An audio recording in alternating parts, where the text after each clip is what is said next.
नमस्कार दोस्तों, स्वागत है आपके अपने YouTube चैनल यमी वाला पर।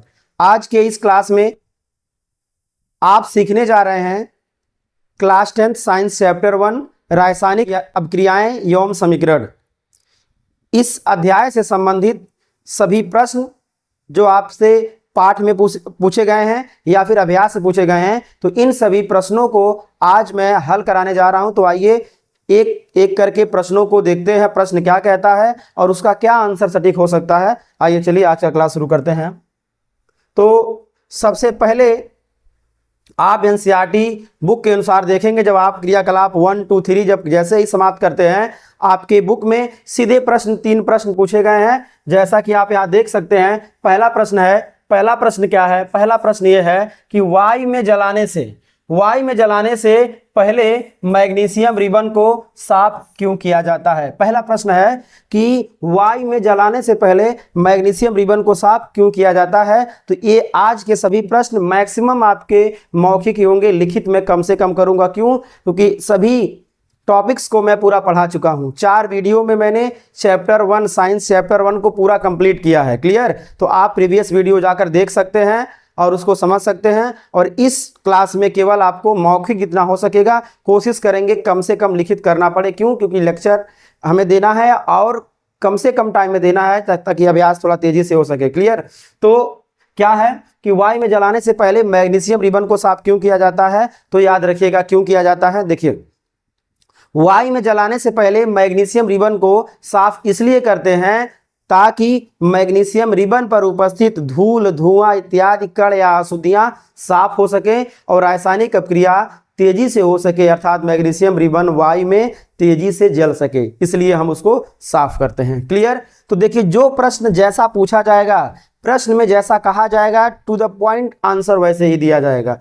कोई एक्स्ट्रा बात इसमें नहीं होगा। क्यों? कि बहुत से प्रश्न बहुत ज़्यादा हैं। यदि इसमें हम और ज़्यादा बताते हैं फिर आपका प्रश्न छूट सकता है, इसलिए हम टू द पॉइंट की बात करेंगे। और आपको एग्जाम में जो प्रश्न पूछा जाए जवाब वही टू द पॉइंट का देना है। क्यों? यदि किसी प्रश्न में आप ज़्यादा आंसर लिख देते हैं तो कोई ना कोई प्रश्न आपका जरूर छूट जाएगा। किसी प्रश्न का आंसर यदि आप ज़्यादा देते हैं तो कोई ना कोई प्रश्न का आंसर जरूर छूट जाएगा। इसलिए जो पूछा जाए जवाब उतना ही देना है, क्योंकि नंबर हमें अगर 1 मार्क का है तो एक ही नंबर का लिखना होगा। उसी जैसा 2 मार्क का पूछा गया प्रश्न, उसका आंसर 2 नंबर के लिए लिखना होगा। अब पूछे 2 नंबर का, आप पूरा थ्योरी लिखेंगे तो नंबर आपको नहीं मिलेगा। क्लियर? तो इसलिए ध्यान दीजिए आप लोग।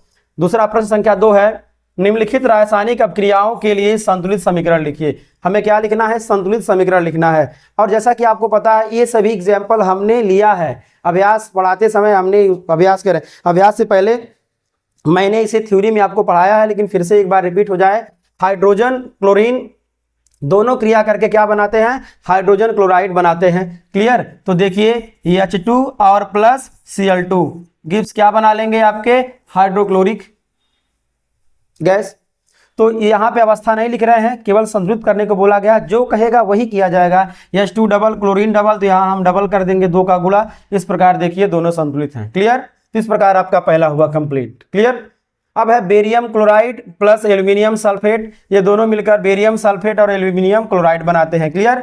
अब इसका थोड़ा एग्जांपल, इसको सेट किया जाए, इसको संतुलित किया जाए कि कैसे होगा। तो आइए जरा ध्यान से देखिएगा आप लोग। बेरियम क्लोराइड अर्थात BaCl2 प्लस एल्यूमिनियम सल्फेट अर्थात Al2SO4 का होल थ्राइस, ये दोनों क्रिया करके क्या बनाते हैं? बेरियम सल्फेट, BaSO4 बनाएंगे और प्लस बनाएंगे AlCl3 एल्यूमिनियम क्लोराइड। क्लियर? अवस्था नहीं पूछा है तो नहीं दर्शाया जाएगा। अब हम जरा देखें क्या क्या पूछा गया है। अब आप ध्यान से देखिए और सुनिए, समझिए। क्लियर? देखिए, यहाँ पे कितना आपका है? यहाँ पे सल्फेट कितना है? यहाँ पे सल्फेट आपका कितना है? 3 है। सल्फेट यहाँ पे कितना है? 3 है। ठीक, तो सल्फेट यहाँ हम 3 करेंगे। बेरियम कितना हो गया? यहाँ पे 3, तो यहाँ पे क्या करेंगे? बेरियम के पहले 3 लगा देंगे, बेरियम क्लोराइड के पहले 3 लगा देंगे। अब क्लोरीन कितना हो गया? 6। क्लोरीन कितना हुआ? 6। क्लोरीन है 3, यदि हम 2 का यहाँ गुणा कर देंगे, 2 3 6 कंप्लीट हो जाएगा। तो क्लोरीन भी 6, क्लोरीन भी 6। रही बात एल्यूमिनियम की, तो 2 एल्यूमिनियम का परमाणु इधर है, 2 परमाणु एल्यूमिनियम का इधर। इस प्रकार प्रश्न संख्या 2 भी आपका हुआ कंप्लीट। क्लियर? अब आइए प्रश्न संख्या 3 की ओर बढ़ते हैं। सोडियम और जल, सोडियम हाइड्रोक्साइड और हाइड्रोजन गैस बनाते हैं। आइए इसका भी दर्शन कर लीजिए। Sodium plus H2O। ये गिब्स क्या बना रहे हैं? सोडियम हाइड्रोक्साइड अर्थात NaOH बना ले रहे हैं, प्लस H2 गैस रिलीज कर रहे हैं। क्लियर? तो आप ध्यान से देखिएगा, सोडियम एक है, क्लियर है। ऑक्सीजन एक है, क्लियर है। हाइड्रोजन कितना यहाँ हुआ आपका? 2 हुआ। यहाँ हाइड्रोजन कितना हो जा रहा है आपका? 3 हो जा रहा है। ऐसे जब होता है तो यहाँ 2 और यहाँ 3 हो रहा है, तो इसको डबल कर दीजिए।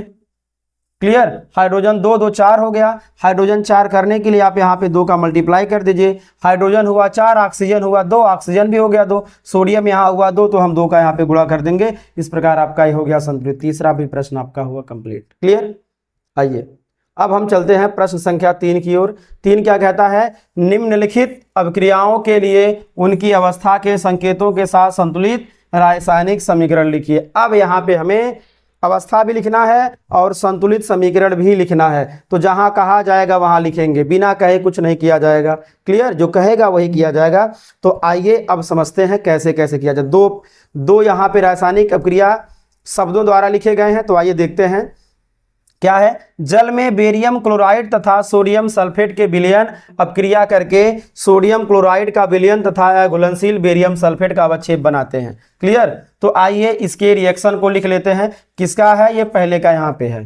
क्लियर? तो जल में बेरियम क्लोराइड अर्थात यहाँ पे BaCl2 किस रूप में है? AQ में है। और प्लस सोडियम सल्फेट अर्थात Na2SO4, ये भी किस में है आपका?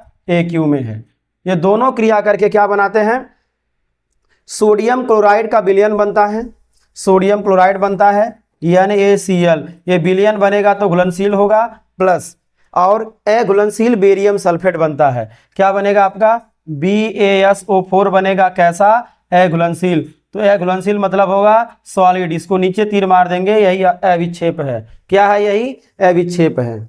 ठीक है? सल्फेट और नाइट्रेट के जो लवण होते हैं, जो उत्पाद प्राप्त होते हैं, वो अविलेय होते हैं। और ऐसी अपक्रिया जिसमें अविलेय प्राप्त होते हैं उसको अवक्षेपण अपक्रिया कहते हैं। और अवक्षेपण अपक्रिया सदैव द्विविस्थापन अपक्रिया में होती है। और ये जो लिखा गया है रिएक्शन आपका, वो द्विविस्थापन अपक्रिया का है। क्यों? क्योंकि इसमें 2 लवण हैं और इन दोनों लवणों के आयन एक्सचेंज हो रहे हैं। क्लियर?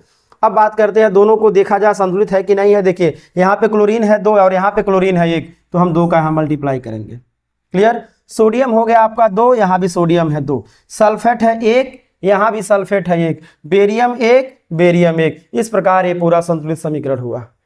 हमने अवस्था भी दर्शा दिया, संतुलित समीकरण पूरा कर दिया। और किस प्रकार का उदाहरण है ये? तो द्विविस्थापन अपक्रिया का उदाहरण है। क्लियर? क्योंकि आयनों का अदला बदली हो रहा है। देखिए बेरियम के जगह पे कौन आ गया? सोडियम आ गया, वे Cl रहा वैसे। और सोडियम के जगह पे कौन आ गया? सल्फेट के सोडियम सल्फेट था, बेरियम सल्फेट हो गया है। तो आयनों का क्या हुआ? अदला बदली हुआ ना। तो इस प्रकार द्विविस्थापन अपक्रिया है। साथ साथ अवक्षेप चूंकि प्राप्त हो रहा, अवक्षेप के लिए तीर नीचे मारते हैं, गैस के लिए तीर ऊपर, तो अवक्षेप भी प्राप्त हो रहा बेरियम सल्फेट का, इसलिए क्या है? अवक्षेपण अपक्रिया भी है। हमने अभी कल इसको पढ़ाया था। क्लियर? इस प्रकार आपका प्रश्न संख्या 3 का 1 हुआ कंप्लीट। आइए प्रश्न संख्या 2 की ओर बढ़ते हैं धीरे धीरे। प्रश्न संख्या 2 क्या कहता है?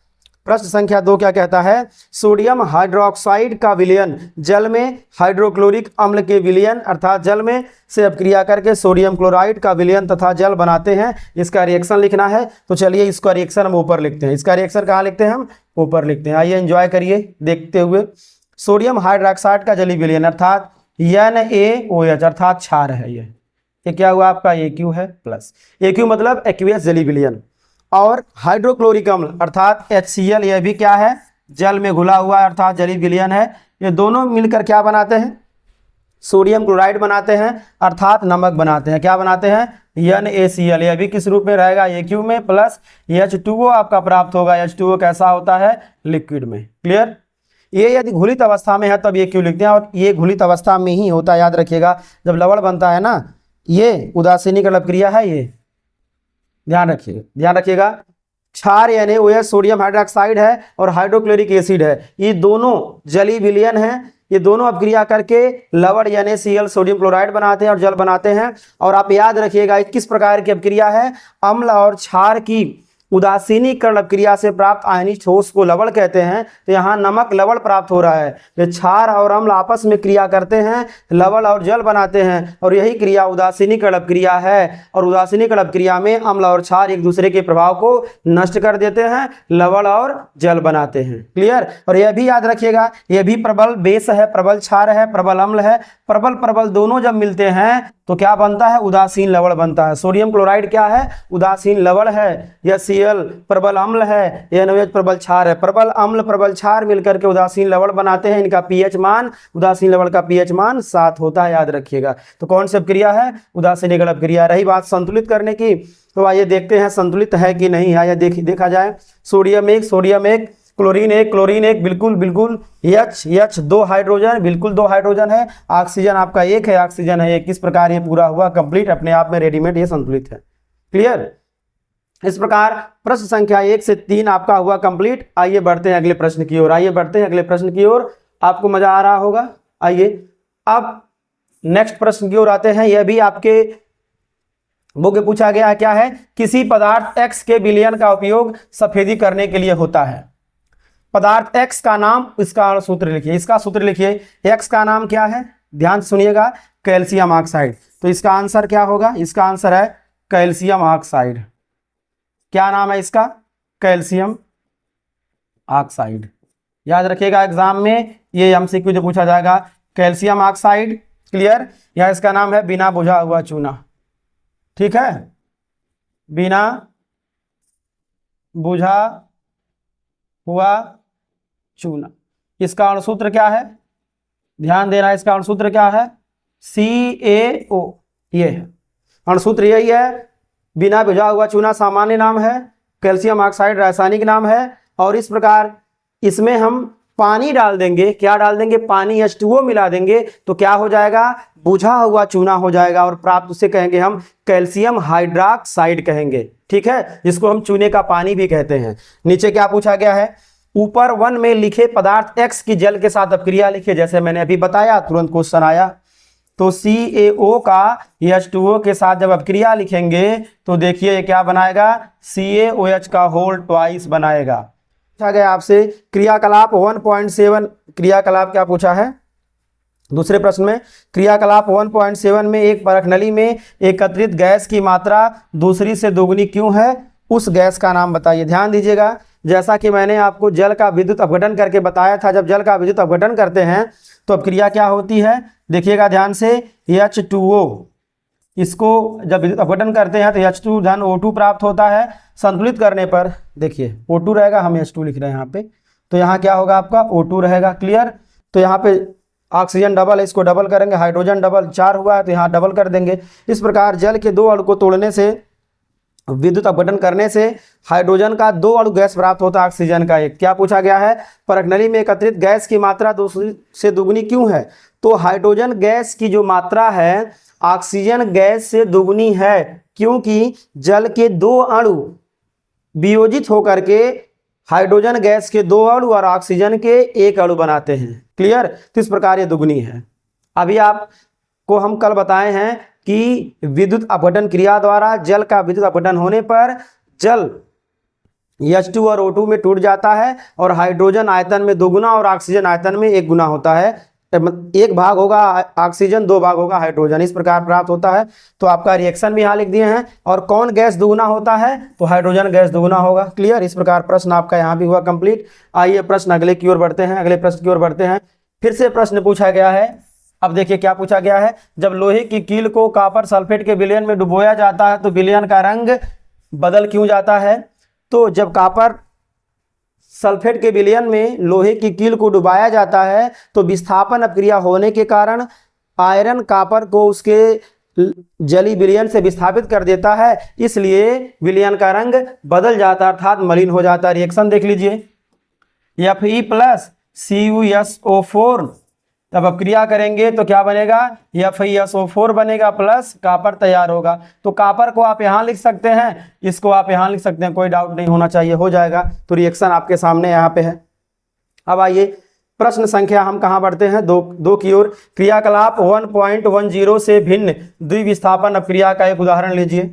अब क्रियाकलाप 1.10 था इससे अलग कोई एक विस्थापन अपक्रिया का क्या लीजिए, उदाहरण लीजिए। क्लियर। तो आइए देख लेते हैं एक अलग विस्थापन अपक्रिया का उदाहरण क्या होगा। हालांकि मैं इस अपक्रिया को आपको पहले बता चुका हूं, तो फिर भी देख लीजिए। PbNO3 का होल ट्वाइस, यहाँ रहेगा आपका AQ और प्लस यहाँ पे रहेगा पोटेशियम आयोडाइड, ये भी रहेगा आपका AQ में। ये दोनों अपक्रिया करके क्या बनाएंगे, यहाँ बनेगा आपका KNO3 ये आपका सॉलिड अवक्षेप के रूप में प्राप्त होगा, और प्लस यहाँ आपका बनेगा PbI2 लेड आयोडाइड आपका जली विलयन के रूप में होगा। क्लियर। तो इस प्रकार लेड नाइट्रेट और पोटेशियम आयोडाइड आपस में द्विविस्थापन अपक्रिया करते हैं, आयनों का एक्सचेंज होता है, पोटेशियम नाइट्रेट और लेड आयोडाइड बनता है। तो इस प्रकार ये द्विविस्थापन अपक्रिया का उदाहरण है। संतुलित करने की बात आई, यहाँ नाइट्रेट डबल है तो 2 का हम यहाँ पे गुणा करेंगे, पोटेशियम यहाँ पे डबल हुआ है तो इसको हम डबल करेंगे। इस प्रकार देखते हैं लेड 1 क्लियर, नाइट्रेट डबल, यहाँ भी 2 है, यह गुणा है 2 का, क्लियर है। पोटेशियम और आयोडीन दोनों 2 है, पोटेशियम भी 2 है और आयोडीन भी 2 है। इस प्रकार आपका प्रश्न संख्या 2 भी हुआ कंप्लीट। क्लियर। अब आते हैं प्रश्न संख्या 3 की ओर। निम्न अपक्रियाओं में क्या बोला है इसमें, निम्न अपक्रियाओं में उपस्थित उपचयित तथा अपचयित पदार्थों की पहचान करिए। बताना है कौन सा उपचयित है और कौन सा अपचयित है। तो याद रखिएगा, जिस पदार्थ का ऑक्सीकरण होता है या उपचयन होता है वही उपचयित होता है, और जिस पदार्थ का अपचयन होता है वही क्या होता है, अपचयित होता है। क्लियर। तो ध्यान दीजिएगा, यहाँ पे 4Na है और O2 है। क्लियर। तो Na के साथ कौन जुड़ रहा है, ऑक्सीजन। तो Na के साथ क्या जुड़ रहा है, ऑक्सीजन। तो बताइए पता क्या हुआ, सोडियम का हुआ ऑक्सीकरण, सोडियम का ऑक्सीकरण हुआ या उपचयन हुआ। इस प्रकार सोडियम क्या हुआ, सोडियम आपका उपचयित हुआ। क्यों हुआ, क्योंकि इसका हुआ ऑक्सीकरण या उपचयन। क्लियर। सोडियम उपचयित हुआ, इसमें बस यही होगा। अब CuO plus H2 gives Cu plus H2O, इसमें 2 होगा। देखिए CuO किसमें टूट गया, कापर में, तो यहाँ पे क्या हुआ, इसका अपचयन हो गया। क्यों, ऑक्सीजन निकल गया, क्या हो गया, अपचयन हो गया।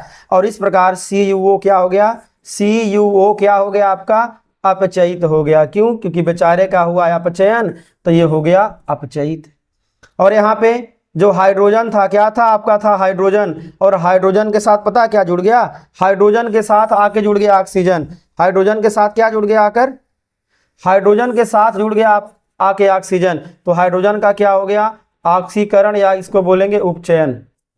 हाइड्रोजन का हो गया उपचयन, और यहाँ पे क्या हो गया, इसका हो गया अपचयन। यहाँ से ऑक्सीजन निकला, वहां जाके जुड़ा।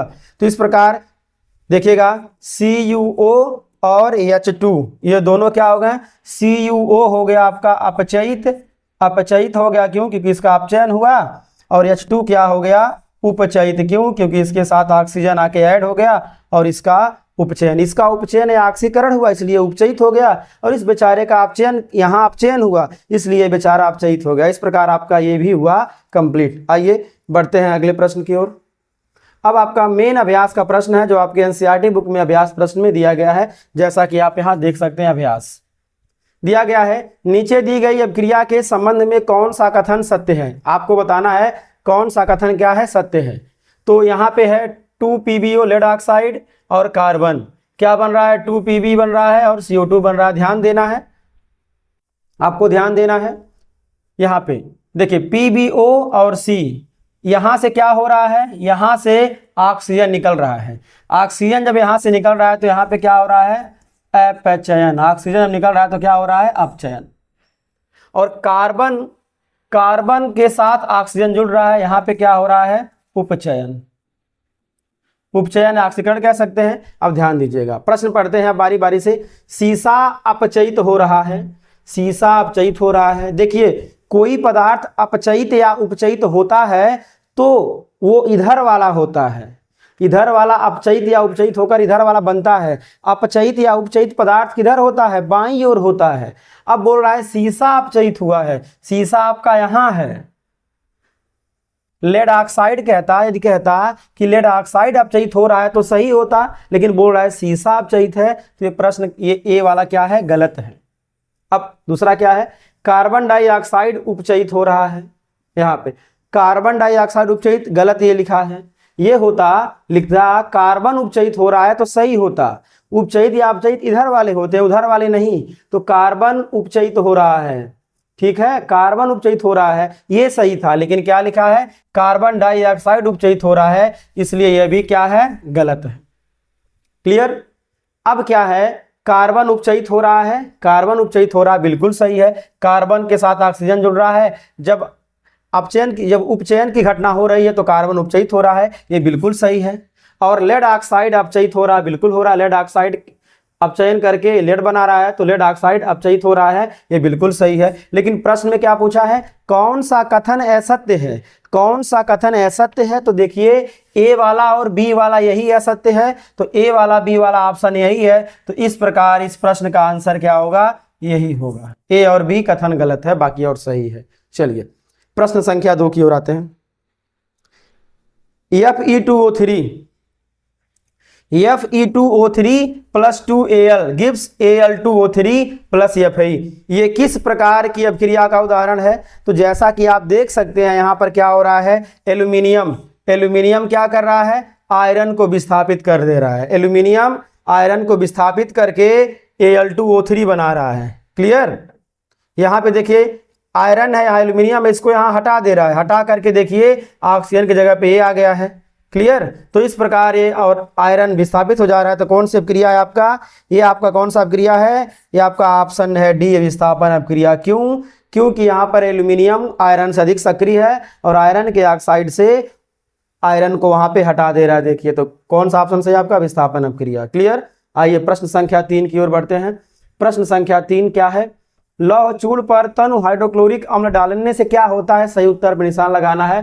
जब लौह चूड़ पर क्या डालेंगे, लौह चूड़ पर जब हम HCl क्या डालेंगे, HCl डालते हैं तो पता क्या होता है, ऐसे अभिक्रिया या वहीं लिख दें तो आपका बनेगा FeCl2 बनेगा और प्लस H2 गैस रिलीज होगा। संतुलित जब कर लेंगे तो यहाँ पे डबल करेंगे तब ये डबल होगा और यहाँ पे इस प्रकार संतुलित FeCl2 बन जाएगा। ऑप्शन देख लेते हैं, हाइड्रोजन गैस एवं आयरन क्लोराइड बनता है, क्लोरीन गैस और आयरन हाइड्रोक्साइड बनता है। ये गलत है, ये गलत है, ये गलत है, पहला ऑप्शन सही है, हाइड्रोजन गैस और आयरन क्लोराइड बनता है, आपके सामने वहां पे लिखा हुआ है। तो इस प्रकार आपका प्रश्न संख्या 3 भी हुआ कंप्लीट। प्रश्न संख्या 4 की ओर आते हैं और धीरे धीरे आपका प्रश्न समाप्त की ओर है इस क्लास का। संतुलित रासायनिक समीकरण क्या है, रासायनिक समीकरण को संतुलित करने की क्यों आवश्यक है। तो संतुलित रासायनिक समीकरण क्या है, वह ऐसा समीकरण जिसमें अभिकारकों और उत्पादों के परमाणुओं की संख्या समान होती है, संतुलित रासायनिक समीकरण कहलाता है। और संतुलित रासायनिक समीकरण का महत्व इसलिए है क्योंकि संतुलित रासायनिक समीकरण द्रव्यमान संरक्षण के नियम का पालन करते हैं और संतुलित रासायनिक समीकरण से यह स्पष्ट पता चल जाता है कि कितने अभिकारक से मिलकर कितने उत्पाद प्राप्त हुए हैं। क्लियर। अब हम बात करते हैं प्रश्न संख्या 5। किस पे आते हैं, प्रश्न संख्या 5 पर आते हैं। क्या है, निम्न, ये बोला गया है निम्न कथनों को रासायनिक समीकरण के रूप में परिवर्तित कर उन्हें संतुलित कीजिए। आइए, बहुत बढ़िया प्रश्न बोल रहा है। अब हमें उसको लिखना है, रासायनिक अभिक्रिया और संतुलित करना है। 4 प्रश्न है, इन चारों प्रश्नों को आपको हम हल कराए हैं। यहाँ पे कहीं उसकी अवस्था को दर्शाने की बात नहीं कहा गया, इसलिए हम अवस्था नहीं दर्शाएंगे, केवल 4 प्रश्नों को यहाँ पे हल करेंगे। ये 4 प्रश्न मैं करा चुका हूँ, चलिए फिर से रिपीट हो जाए। नाइट्रोजन हाइड्रोजन गैस के से संयोग करके अमोनिया बनाता है। ध्यान दीजिएगा, यहाँ पे आपका है N2, यहाँ पे आपका है H2। N2 और H2 मिलकर क्या बनाते हैं, अमोनिया। क्लियर। यहाँ पे हाइड्रोजन है 3, यहाँ हाइड्रोजन है 2। तो एक काम करते हैं, ऐसा जब प्रश्न आए तो क्या करेंगे, देखिए यहाँ नाइट्रोजन है 2 तो यहाँ पे हम 2 का कर देते हैं गुणा, तो नाइट्रोजन 2 तो क्लियर हो गया है, हाइड्रोजन 2 तो यहाँ 6 हुआ है, तो यहाँ क्या करेंगे, हम 3 का कर देंगे गुणा। इस प्रकार आपका ये हो गया संतुलित। क्लियर। अब आते हैं, हाइड्रोजन सल्फाइड गैस का वायु में दहन होने पर जल एवं सल्फर डाइऑक्साइड बनता है। किसका किसका, हाइड्रोजन सल्फाइड का अर्थात H2S का, और प्लस वायु में इसका क्या कराते हैं, दहन, तो क्या होता है, जल बनता है। क्या बनेगा, जल बनेगा और सल्फर डाइऑक्साइड बनता है। तो वैसे इसको हम जल बना देते हैं और यहाँ पे क्या बनाते हैं, सल्फर डाइऑक्साइड बन जाता है। क्लियर। अब देखते हैं ये संतुलित है कि नहीं है, संतुलित है कि नहीं है, इसको हम देखते हैं। और देखिए इसको कैसे संतुलित करते हैं। हाइड्रोजन सल्फाइड गैस का वायु में दहन करने पर यही प्राप्त हो रहा है ना। अब रही बात, इसको हमें संतुलित करना है। क्या करना है, संतुलित करना है। यहाँ पे हाइड्रोजन डबल, यहाँ भी डबल, यहाँ सल्फर कितना है, एक है, यहाँ सल्फर एक है, ऑक्सीजन यहाँ पे 2 है, यहाँ कितना ऑक्सीजन है आपका, ऑक्सीजन केवल एक है। तो ये काम करते हैं, यहाँ पर इसको हम यहाँ पे डबल कर देते हैं, तो ऑक्सीजन कितना हुआ 4, तो यहाँ पे इसको हम कर देते हैं ऐसे, 4 हो गया ऑक्सीजन भी। क्लियर। अब जब ऑक्सीजन यहाँ 4 हो गया है तो इस प्रकार हाइड्रोजन यहाँ पे 2 दूना 4 हो गया है, यहाँ भी हम क्या करेंगे 2 का मल्टीप्लाई कर देंगे, तो सल्फर हुआ है कितना 2, यदि हम यहाँ पे 2 का गुणा करते हैं तो सल्फर हुआ 2, सल्फर हुआ 2, क्लियर है। हाइड्रोजन हुआ 4, 4 क्लियर है। लेकिन अब यहाँ पे देखिए जरा, 2 2 4 हुआ, ऑक्सीजन कितना हुआ 4 और ऑक्सीजन हुआ 2 6, तो एक काम करते हैं इसको 2 न करके 3 कर लेते हैं। क्लियर। इस प्रकार कितना हो जाएगा ये 6। ध्यान दीजिएगा, hydrogen 4, hydrogen 4, clear. Sulphur 2, sulphur 2, oxygen 2 2 4। देखिए यहाँ पे 2 है और 2 यहाँ पे है, 2 पहले गुणा, 2 2 4, 2 6 ऑक्सीजन, 3 दूना 6 ऑक्सीजन, यह भी आपका संतुलित है। क्लियर। अब हम बात करते हैं प्रश्न संख्या 3 क्या कहता है कि एल्यूमिनियम, ध्यान दीजिएगा, एल्यूमिनियम सल्फेट के साथ अब क्रिया कर बेरियम क्लोराइड, एल्यूमिनियम क्लोराइड व बेरियम सल्फेट का अवक्षेप बनाता है। ध्यान दीजिएगा, एल्यूमिनियम सल्फेट Al2SO4 का होल थ्राइस और प्लस कौन करता है बेरियम क्लोराइड BaCl2 क्या करता है, क्रिया करता है, क्या बनाता है एल्यूमिनियम क्लोराइड, यहाँ बना लेंगे हम AlCl3 बनाएंगे और प्लस क्या बना रहा है, यहाँ पे बोल रहा है बेरियम सल्फेट का। अभी एक बार तुरंत अभी आया है ये, ध्यान दीजिएगा, यहाँ पे सल्फेट है 3, यहाँ पे सल्फेट है केवल 1, तो यहाँ पे हम 3 का मल्टीप्लाई करेंगे। बेरियम हुआ आपका 3 वहाँ पर, यहाँ पर हम बेरियम को कर लेंगे 3। क्लोरीन कितना हुआ 2, 3 दूना क्लोरीन हुआ 6, यहाँ पे क्लोरीन है 3, 2 का गुणा कर देंगे क्लोरीन हो जाएगा 6। एल्यूमिनियम हुआ 2, एल्यूमिनियम हुआ 2, बिल्कुल सही है, यह सी भी आपका है सही। क्लियर। इस प्रकार आप देखते हैं डी, पोटेशियम धातु जल के साथ अब क्रिया करके पोटेशियम हाइड्रोक्साइड एवं हाइड्रोजन गैस देती है। तो पोटेशियम यहाँ लेते हैं, पोटेशियम धातु है प्लस किसके साथ, जल के साथ अब क्रिया करके क्या क्या बना रही है, पोटेशियम हाइड्रोक्साइड अर्थात हम KOH बनाएंगे और प्लस हाइड्रोजन गैस रिलीज कर रही है। क्या कर रही है, हाइड्रोजन गैस रिलीज कर रही है। यदि आपको थोड़ा कम दिख रहा है तो चलिए आप थोड़ा और बड़ा बड़ा लिख देते हैं।